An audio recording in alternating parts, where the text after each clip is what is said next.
Ready, set, go. Is this thing on? I can never get enough volume. Never get enough volume. On the ball tonight. I am on point. I let like me tell that. you. Very much on point. My toes are sore. That's how much on point you are. Yes. Huh? Yes, I have calluses on my toes. I do too. It's getting hideous, actually. It's getting really, really bad. You have bunions, dang it. Grown-ups reference. We watched that movie too much. I love that movie. Yes. Another movie we love so much. I've watched it again and I laughed my butt off. Couples Retreat. Never gets Phil old. played that one for me again, and I probably know that thing like word for word. It's one of those we can quote the lines. Yes. But you enjoy it, and you notice so many different things, and it's really enjoyable. Hello, I kitty. love it. This cat heard us starting to talk and had to come in here to start crying. Yeah, come here and play producer. Morsel. There are certain movies, as well as there are shows that, the term comfort food, that's kind of like that for me with certain shows and movies. Grown Ups, 1 and 2, Couples Fantastic. Retreat, The Patriot, Gettysburg, Mall Cop. Mall Cop, absolutely. But One, I always, not 2. 2 is okay. 2. Number 1, No, classic. One's classic. And I always get hungry for nachos Yes. because of that fat dude. This lemonade's insane. That's because it's a margarita, Paul. Margarita ball. Yes. Now I Yeah. want a margarita. And I want nachos. So I haven't even seen the movie. Fair. We'll get together. It need to be a perfect date. I'll share my margarita if you share your nachos. I ain't sharing no nachos. Then you ain't the getting way my that guy, margarita. the way that guy eats them in the movie. That's how I'm gonna tearing them up. I'd like to say a few The words. devil's crotch. Yeah, the hot sauce. Hot sauce. I forgot about that. Oh. I would like to say a few words real quick about GraceStory Men's Conference. I don't think Ooh, I yeah. talked about this, did I? No, I've been waiting since it to happened? be able to be with you on that one because I haven't been able to be on the show for a while. Yeah, it's been a while. Either personal issues or work or something came up each time. Right. And By the way, yeah. my voice, I love this because my voice isn't normally this deep, but I'm getting You over the whole enjoy code it. thing, the cold. So yeah. Have about time there. Girl. Girl. Thing is, I don't know if it comes across in the podcast as deep, but in my headphones right now, I sound better than Howard Stern. It's not as good as in the morning when you wake up, you're a bear. Oh, I am a bear in the mornings. That's I'm a right. bear most of the day, let's be honest. GraceStory Men's Conference. Yeah. I had an excellent time. Mm-hmm. I hope I haven't covered this already because I'm ransacking my mind. I don't think you did. I don't think I have. I really don't think you did. You may have mentioned it to a lot of other people, but never on the podcast yet. Well, either way, if I have mentioned it, it deserves a second mention. We had a fantastic time. I got to meet several of you for the first time. And Yeah. they had the old head swell. That was awesome. Yes. That was awesome. Did you feel like you were popular or you were no, one of I the wouldn't go that in far. I kids mean, now? I wouldn't go that far at all. I got approached on the street one time over the podcast. I think you were with me. Do you remember this? Yeah, Jessica. Yeah, Jessica was we were at a parade in our hometown, Yes. and somebody comes up to me and was like, I forget how did she say it? Her husband was with her and yeah, something and- about Hillbilly broadcast. Yes. And she came over and she said that there was someone they knew about the podcast. And she said, yeah, that's them right there. And I they'd been came over. listening. Yep. And I went to school with Jessica back in the day. Had no idea that she listened Yes. to this. However, when Jessica knew me, I was firmly in CHM. So I think, Yes, you were. that You were going to feed my sheep, Mm-hmm. right? Christian school there in Philippi, West Virginia. Absolutely. Talking about that's like a small world because a lot of people in this area seem to know Feed My Sheep. Yeah, little Christians. Well, Philippi, small town. Yeah. So, Which is nice. We like that Yeah. a lot. but yeah, I got approached on the street because they said they took a trip up north somewhere, and they listened to us for the entire drive. At which point I would We're have so sorry for your ears. driven myself into oncoming traffic if I was. Yes. Yes. But GraceStory Men's Conference, it was great. There was a lot of. I heard Nate Davis that he made the comment that there was so much good information there that it was like drinking from a fire hose, and that's the best way to describe It's it a because there was blast a in the lot. face. And Yeah. it was coming at you fast, It was. so you had to really try to absorb it. But there was a lot of good information and some stuff that I've even shared with people since then. And even tonight, I was talking to somebody and telling them about one of the things we heard, and they're like, "Man, that's good." Someone asked me what you thought about it, and Did you feel it was good for the guys? Did you feel it was a little too touchy-feely? No, I think it was good. Like I said, it was a lot of information to absorb. Yeah. What was one of the things that stuck out to you that someone said? One of them that stuck out to me very, very much was and I forget who it was, but the fact that, and this is something that we, and of course they were directing this at guys, but something we have to understand, that a relationship takes work. You don't coast. You can't coast. Yeah. A relationship, and in this case, we're talking about a marriage, is hard work and pretty much all the time. There is no set it and forget it. If you have a good day, you can't take your foot off the gas pedal. If I have a fantastic day at work and I come in the next day, I'm just like, I ain't doing nothing. Yeah. Well, that's a no-no. Yeah. It takes maintenance. It takes upkeep. It is work. Yeah. In intentionality. Got to be intentional with it. Right. I am working on my marriage. And it's not easy. It's not. Miss, we've been married for going on 13 years now. Yes. And I can't say it's easy, but I don't want people to think that I'm saying that means that it's not enjoyable or it's not fun, because it is. It's enjoyable and it's fun, but it's not exactly easy all the time. Yeah. There's give and take. There's figuring stuff out. There's admitting when you're wrong. I was just talking to someone tonight about that, which is so darn embarrassing. Yeah. I mean, let's face it, it is. Yeah. But that's all part of it. And communication, communication is key as well. But I won't get off on that. But talking about that, it's hard to admit. However, I have found that the more honest I am, the easier it gets. I don't know if that makes sense. Yes. Because you're kind of like, they know I'm only human, and they're not going to kick me out because of it. They're not going to, judge me for it. They're not going to be, maybe they will judge you somewhat, I would say. Do you judge Are you talking about your spouse? Yeah. No, I mean, I don't know if I'd use that term. Like, you talking about me specifically? No, I understand you're human. Yeah. And do you think less of the person? What, because they're human or because they mess up? Because they messed up. Yeah. No, I mean, now if it's a big mess up, it might. I mean, if you got, I'm not talking about cheating on someone. No, I'm not. Because I imagine that would put a bump in the old road. That would be, yes. But I'm talking about like everyday life. No, that's yeah. I mean, So hopefully you're at that place where you're dating someone or married to someone like we are, that you feel safe enough to be able to be honest and talk to them about how you're feeling. I think when a person gets to the point, I found this in my work life, and I found it a bit on this podcast too, and just in talking with people. If you can just kind of get vulnerable, let's talk about work for a minute. I found that the best approach when I don't understand something is to be flat out open with the customer and be like, I'm not going to lie to you, man. I don't know much about this. Yep. But, I can, and I might start asking them some questions. So how does this work? How does that? And a lot of times, in fact, I've never had a customer be like, you dumb piece of, what in the world are you doing behind the counter? Yeah. In almost every time, they've been willing to explain it to me. They'll walk me through the process. So here's that. Like I'm out on a coal mine site, and I don't know what I'm looking at. All these belt lines and everything. It's like, well, it goes there and it goes there, and this is that. And people seem to appreciate vulnerability. And I think that's easier once you open that door. Like you said, you do it once, it does get easier. I found that even true for like when I take care of my patients. You want them to get the best care possible, and you don't want them to think that they're not getting the best care possible.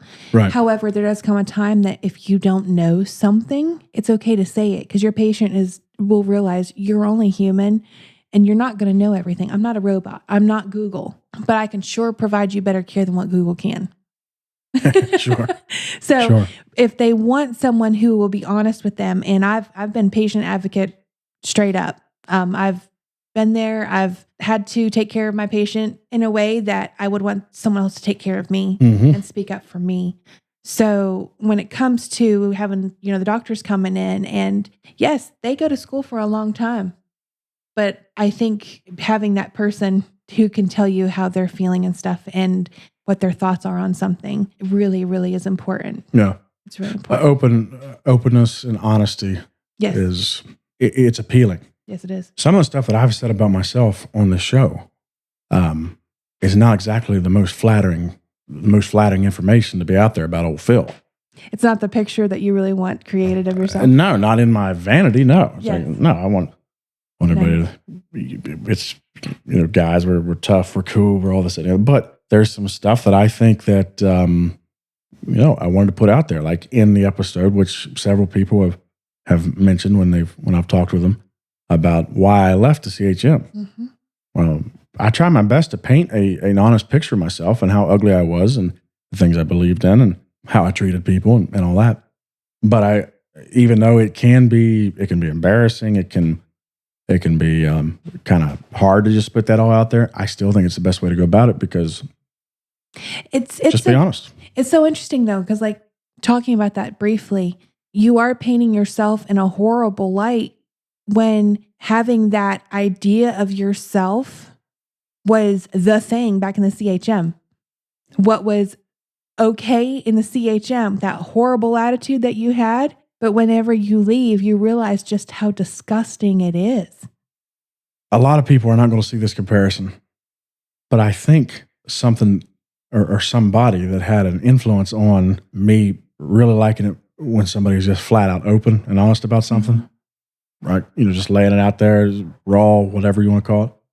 Opie and Anthony, Joe Rogan, just going down the line. Now, these guys were not doing it for the same reasons that I talked about the CHM and because told they myself. have good morals. Yeah, they weren't necessarily. It wasn't exactly a men's conference they were talking about. I don't know if Joe Rogan has good morals or not. But me and you listen to Opie and Anthony quite a bit. Yes. So there was something appealing to me about they would just say stuff that I would realize, oh my Lord, I've thought this all my life, and these guys are saying it out in the open. Yeah. And I started kind of liking it. Now they're doing it from a comedic standpoint, but I kind of found the value in that just in everyday life. Just throw it out there, man. I don't like trying to put on a charade. Now I'm sure that we all try to put on a good front at some point, but I still think on a lot of this important stuff, it's best just to be open, throw it out there, let the chips fall where they will. Right. And you hope that maybe you don't do too much damage in calling things out. Right. Because you're always telling me I go for the jugular way too much when I call out things. You do go for the... Yes. Yeah. However, I have the brains to fix you. So let me murder you first and then get the happiness of murdering you and then bring you back. So all that GraceStory men's conference was good. Good. It was great. It's great. Got to meet a lot of cool people. Do you want to give honorable mentions to the people that you know? Yeah, Jason Lance. What did you enjoy by him? By the way, next year, Jason, if he's listening to this, like whenever he does. You better be listening to this, Jason. Yes, you better be. Phil is getting that hotel with you guys so you guys can talk all night long, and I am going to Jill's, and we're just going to be chilling at Jill's house because that hour drive, let me tell you, my son was an angel back going and coming from that place. In fact, I'm going to miss the name, so I feel bad. Scott Yoder. Yes. Fantastic individual. In fact, someone messaged, it was one of his people from his church. Oh, yeah, bragging on Scott, yeah. And said that he was... that he is a really good pastor and stuff, and he's now a fan of ours and listening to us. Yeah, and I got some other... So thank you for the word of mouth, Scott. Yes. You've earned yourself a sticker. If you give us your address, we will send you a sticker. There are more I could mention, but some people, you never know who wants their name mentioned because some people still have some ties. And that is true. We tend to be rough on those ties. Like someone said, we have a little rougher approach. Yes, we do. But let me tell you, when someone is over there shoving people off a cliff, we're not nicely... Yeah, I saw this. They were shoving... No, I'm meaning this from a spiritual standpoint. Oh. When people are over there shoving new people off the edge of a cliff, you kind of have to grab them by the nape of the neck and be like, what are you doing? And call the cops. That's what I... Absolutely. We are going to call everybody and let them know that they are committing murder, spiritual murder on these people. Something that me and you were just talking about today. Yes. And you said that this would be a good topic. In fact, we talked about this like a little yesterday, though, too. I can't remember back that far. But anyways, go ahead. One thing I've really enjoyed from this podcast is I noticed that my circle of friends is getting wider. Yes. And a lot of it is from the podcast. A lot of it, too, is from like my buddy Brian that plays the banjo. I went to Pickett and Parsons and decided to put myself out there a little bit. And he randomly like just bumped into this guy. We've been friends for like 2 years. Yes. So, but I'm noticing like more of y'all that I'm getting to know, and some of them, I mean, I usually talk to somebody that I've met off this podcast, usually, if not once a day, once every other day, and sometimes we'll get on the phone, we're firing stuff back and forth and get what. But I've noticed that my circle of friends is getting bigger, and that feels really good. I know that's Captain Obvious, but I was just thinking about it's like that's an awesome feeling. Are you feeling like LaDonna, with how she knows a lot of people, and now you're starting to feel just a little? LaDonna does know a lot of people. She does. I tease her, and I'm like, she's a lady that knows everybody. Sarah Teeter too. Oh my gosh. Yeah. But anyways, because for a long time, I didn't really make a lot of friends as a kid. Yeah. Why is that? There's a couple of reasons. I was homeschooled for a while. Okay. Now, so I can't blame it entirely on that because it wasn't for my entire collegiate career. But being homeschooled, and we were part of a homeschool group for a little while, but only for just a little while. So that kind of isolates you to an extent. Okay. Our church, we had some young people. I didn't really fit in with all of them. I did meet a guy named Dan. Me and him were buddies. We still talk some to this day. So there was that. And you didn't fit in because you weren't of the popular crowd? I don't know. I just didn't really hit it off with the rest of them. There was a decent amount of young people who come there. I'm trying to put a number to it. I'd say maybe 15. Okay. But Dan was about the only one I really clicked with. Now, I did have my buddy Ryan as well when I went to another Allegheny church in the area. Me and him are still fast friends to this day. Right. But other than that, I didn't make a lot of friends in high school. I was a homebody. And when it came time to you were a nerd. Yeah. I think you could describe me as that. I think I'm more of a nerd now. Oh, definitely. In a lot of ways. Now that you got money, you just buy yourself all that stuff. Could really afford to geek out. You're geeking over here. Yeah. So I sit and look at my Telecaster over there. Look, your gaming computer. I like to call this studio equipment. I think I like that better. No. What were you doing 5 minutes ago? Excuse me. Praying. 23 minutes ago, you were over here playing a Vietnam War game. Well, listen, military simulations, training really is what it was. Yeah. When it came to extracurricular activities at school, because I did go to public school for some of middle school and some of high school. Obviously, sports was off the table, so didn't do that. Yeah. And I was in the FFA, but I didn't want to do anything that kept me after school. We had such a good family life. I wanted to be home. And so I just never really... And what were you doing at home? You were like rampaging through the yard? Through the woods. You guys had a pool? Yeah, we had a pool. We lived in the woods. So we just, rampaged through there, played the guitar. Yeah. Go run with Pap and Gran. And but what I've noticed is cut to 2017, 2018, Pap dies, 3 months later, Dad dies.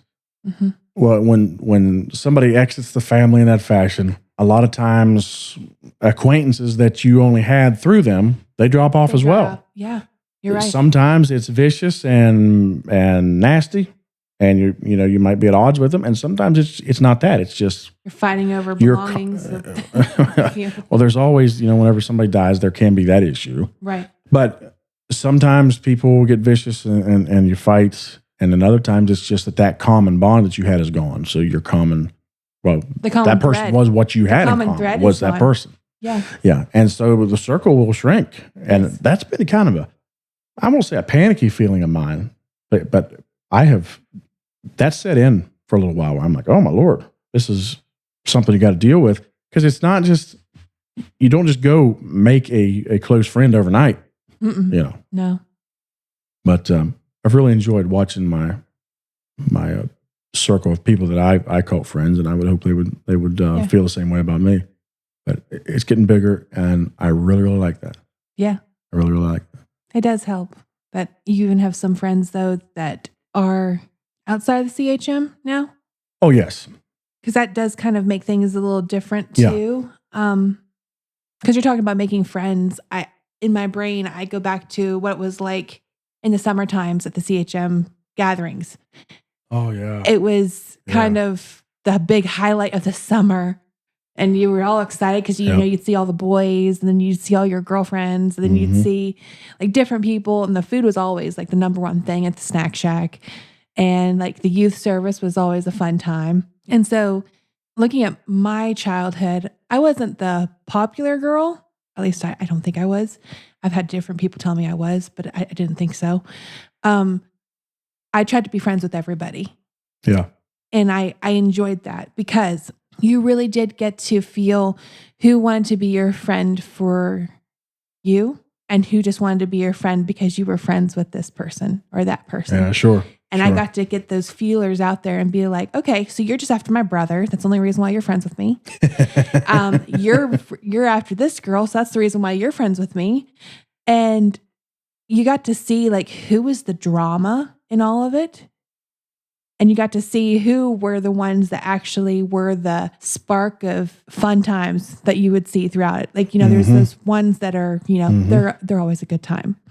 And you want to be around them because they're always, hyping up the crowd, and they're the real good.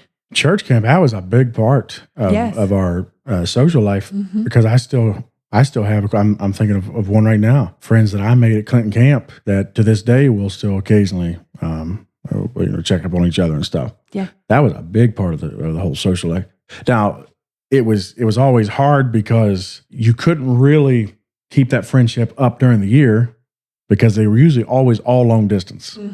They didn't live anywhere close. They lived in Ohio or Pennsylvania, was usually the ones I ran up against. But which really isn't that far. But when you're a kid, it feels, it's like, oh, we're not going to see you no more. But, hey, you can call me or this, that, and another. Yeah.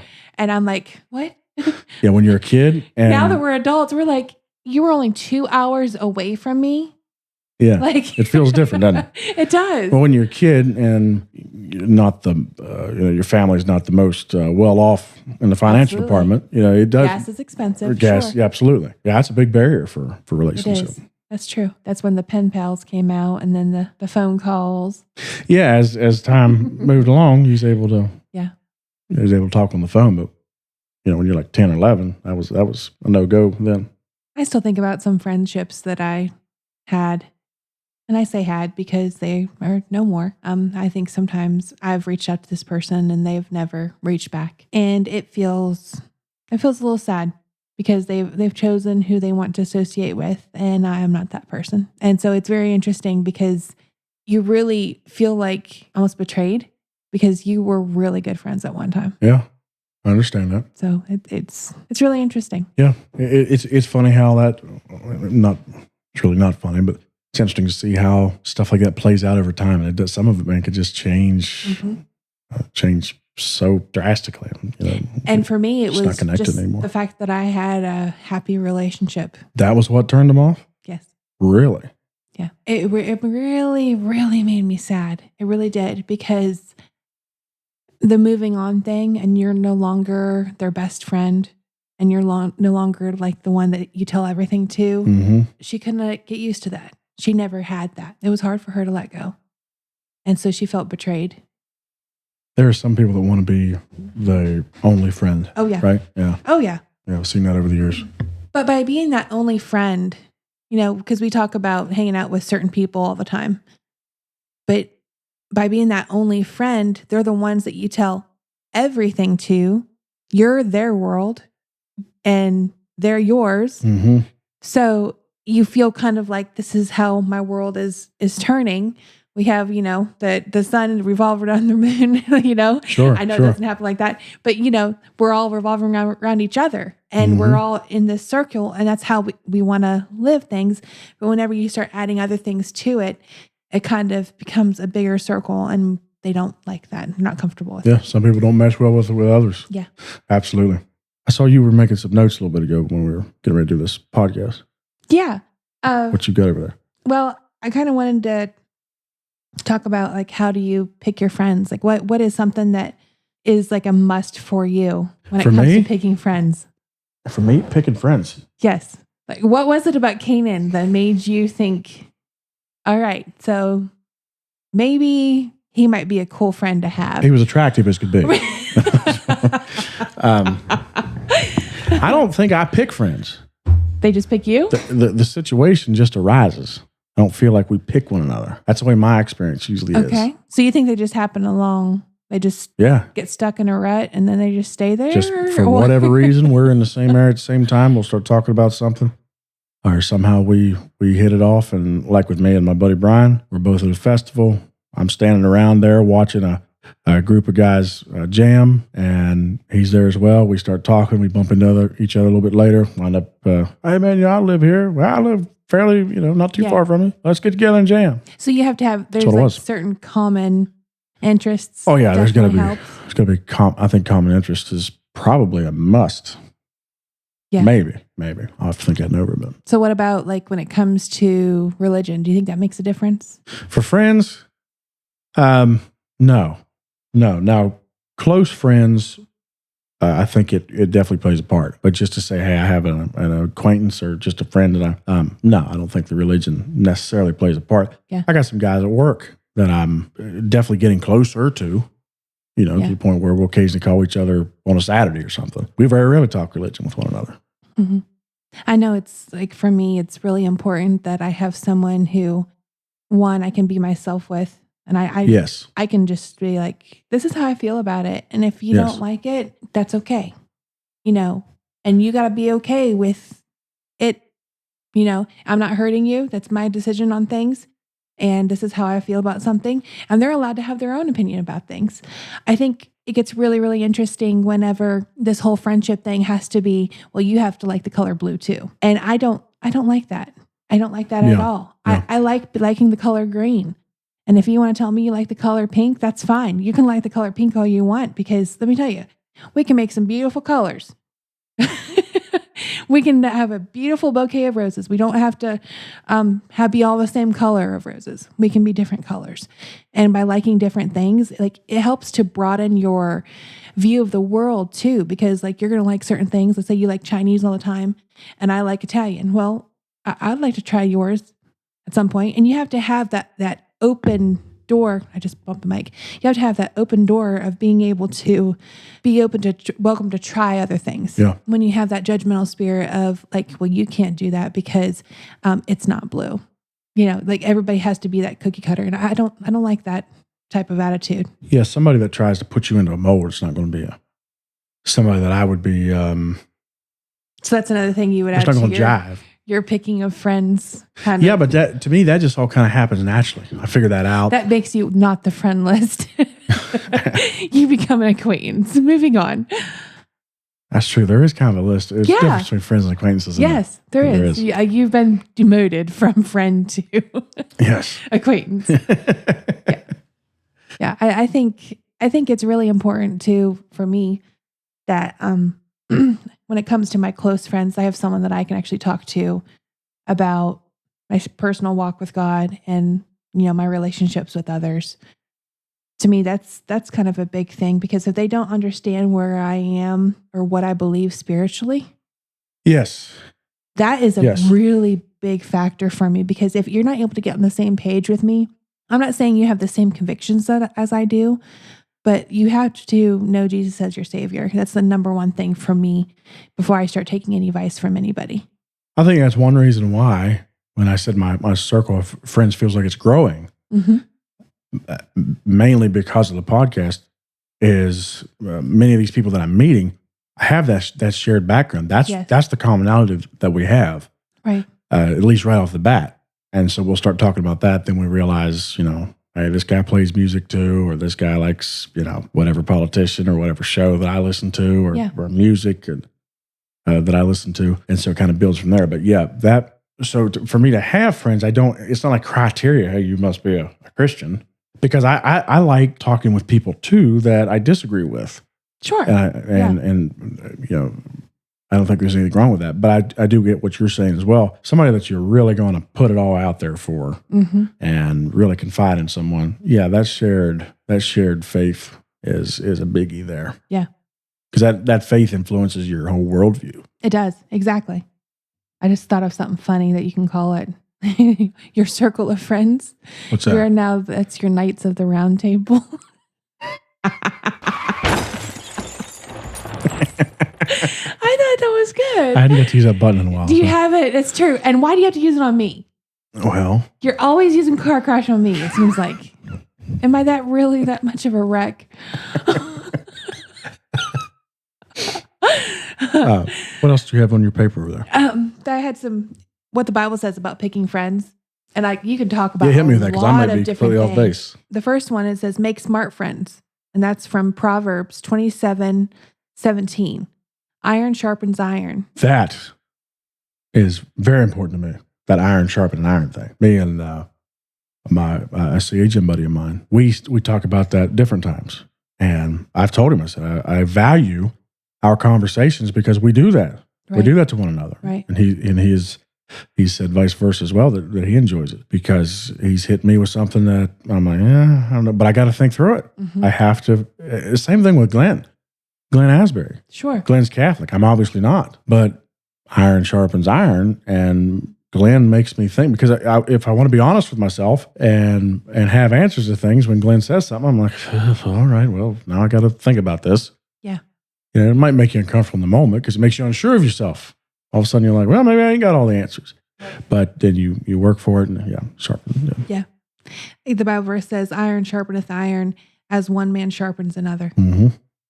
And that's really good because, like, if you're gonna, you kind of have to be a team at that and be willing to change your opinion or your mind on something. Because if they're gonna kind of brush things up off you got to be willing to be molded to or corrected I think you have to be open to the possibility. of being wrong. You have to be willing to do it if you're proven wrong. Yes. But of course, you don't have to just because somebody says. But No, definitely have proof that you are wrong. mm-hmm. Mm-hmm. Sure. Like it can be in your attitude or your way of handling things, what you say. Definitely the different things. Yep. And then number 2 said, you're not supposed to be picking a friend who is a man of anger. Where's that from? That is from Proverbs 22:24 through 25. Hmm. And it says, lest you learn his ways. A man of anger. Canaan sounds like you're out. He needs I'm prayer. kidding. No, but that really caught my attention because you become like those you hang out with. Yeah, good point. I've heard that. And you do not want to learn their ways because if you think it's okay to just sit there and throw a fit at certain things, you're breaking your tools and then you have to go out and you have to go buy more tools. I remember hearing a story about that. This man thought it'd be awesome just to go through and start breaking things. And then someone else looked at him and was like, okay, what did that help? Nothing. You have to go Accomplished back in nothing. there and now Right. buy more tools because you broke them. You have to fix the hole in the wall. Right. You have a broken hand from punching it, which brings in the other verses too. Number 3 says, not committed to the world. Romans 12:2 is where that is from. So you know good versus evil and discern the will of God Not committed to the world. I see. because you don't want to take on their ways of doing things. Punch in the wall. Like, you have to be wise. Like it says, pick wise friends. Yeah. Your wise friend knows it's not smart or it's not wise to punch the wall because they end up with broken hand. Yeah. Yeah. I never was big on that punch at a wall thing. That always made me cringe You when I just heard punch about your wife. That's all. No, I'm kidding. it. Good Lord. No, I'm kidding. I'm kidding. I'm out on the domestic violence. It says that you'll be able to know good and accept the perfect will of God. Number 4 said was Proverbs 13:20. Walk with the wise, so you are wise, and because a companion of fools will suffer harm. Which goes to you're going out there drinking all night with those idiots, and you end Companion up of falling down. fools. You end up falling down the stairs and getting a broken neck. That's going to be the name of my new band, Companion of Fools. No, it's good. And I think that there would speak to like having a mentor, something like that. Have Sure. somebody that's wise. It's you're getting your influence from someone. You can see where this all That is wise. connects together. Like Oh, yeah. the common thread here is not having stupid friends. Mhm. Exactly right. So Kim and Mariah, we can no longer be friends. Proverbs 17:17. They're probably sitting there saying the same thing about us. Yeah, they're idiots anyways. Where if we get our message? Like them too. Okay, so Proverbs 17:17. It says, "A friend loves at all times, and a brother is born for adversity. And in my brain, like whenever I read that, I always thought that it meant that your brother was for fighting. That's why your best friend is you love your friend more because your brother is for adversity. Your brother's for adversity. Yes. I feel like I'm going to fight him. But that's why it says Jesus is a friend that sticks closer than a brother. Mm-hmm. Your friend is someone who chooses to be there. Yeah, true. Through good and the bad. And he's closer than your brother, who is like your blood. So you're going to be willing to be closer to him, according to you. Then so blood is thicker than water, that whole idea. I think there is something to that, yeah. Yeah. If you disagree, let me know. It's not like a hard, fast rule, I don't think. Yes. But yeah. No, there are those few that, and Jesus is one of those few. My family's stuck with me. My friends have chosen to be around. Your friends don't have no choice. Your friends have no choice right now. Absolutely. I like it, miss. Sounded good. It's good to have you back, by the way. Thank you. Good to have you back. See you guys next time. Bye.